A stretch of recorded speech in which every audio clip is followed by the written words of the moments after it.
This content is AI generated for informational purposes only and should not be directly used for clinical decision-making. Hello and welcome back to the Neurosurgery Hub podcast. I'm Dr. Aris, a senior attending here, and today we're diving into the evolving landscape of how we train the next generation of functional neurosurgeons. And I'm Dr. Alara. Today we're looking at a fascinating new study from the North American Neuromodulation Society, or NANS, Education Committee. It's titled Development of an Educational Curriculum for the Surgical Implantation of DBS Systems, published in the journal Neuromodulation for the 2026 cycle. This is a timely paper, Alara. Deep brain stimulation, or DBS, has expanded so much in recent years. We aren't just looking at the traditional movement disorders anymore. The paper specifically mentions the implantation of these systems for epilepsy and psychiatric conditions as well. Exactly. And as the indications for DBS grow, the paper highlights a very specific point regarding our role. Neurological surgery remains the only discipline credentialed to implant these DBS devices.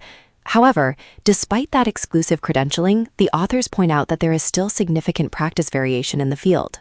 That significant practice variation is really the crux of why this curriculum was developed. A lot of that variation stems from what the paper calls heterogeneous training. Depending on where you did your residency or fellowship, your exposure to DBS, from target selection to the actual hardware implantation, might look very different from someone trained across the country. Right. And to address that heterogeneity, the NANS Education Committee has put forward what they describe as a granular recommendation for the progression of a surgeon. What I found interesting is that they don't just look at it as a see one, do one, teach one model.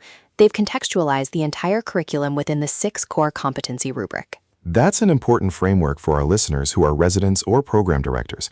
By using the 6 core competency rubric for the surgical implantation of DBS devices, they are aligning surgical technicality with the broader standards of medical education. It's not just about whether you can hit the subthalamic nucleus. It's about the full integration of patient care, medical knowledge, and systems-based practice within the context of neuromodulation. And the granular nature of these recommendations is key. The paper described a clear path for the progression of an early learner all the way through to the practitioner level. Let's talk about that progression. For a medical student or a junior resident, the early learner, the curriculum sets the foundation. But as they move toward that practitioner level, the expectations for surgical autonomy and decision-making in DBS implantation become much more rigorous. This helps standardize what competency actually looks like. It's really about moving away from that heterogeneous experience you mentioned earlier. If every program adopts this granular recommendation, then the practitioner-level surgeon in one state should theoretically meet the same competency standards as one in another, regardless of the specific practice variations of their mentors. It also serves as a safeguard. Since we are the only discipline credentialed for these procedures, we have a responsibility to ensure that the implantation of these systems is standardized, especially as we move into more complex areas like psychiatric neuromodulation. Definitely. The abstract makes it clear that this curriculum is meant to be the roadmap for that journey. It provides the necessary structure for the surgical implantation of DBS systems that has perhaps been missing in a formalized national sense until now. It's a vital step forward for the INS and NANS. For our residents listening, this curriculum will likely shape how your rotations and functional neurosurgery fellowships are structured in the near future. It's all about elevating the standard of care through standardized education. Well said. That's all the time we have for today's episode. Thank you for joining us on the Neurosurgery Hub podcast. We'll see you next time.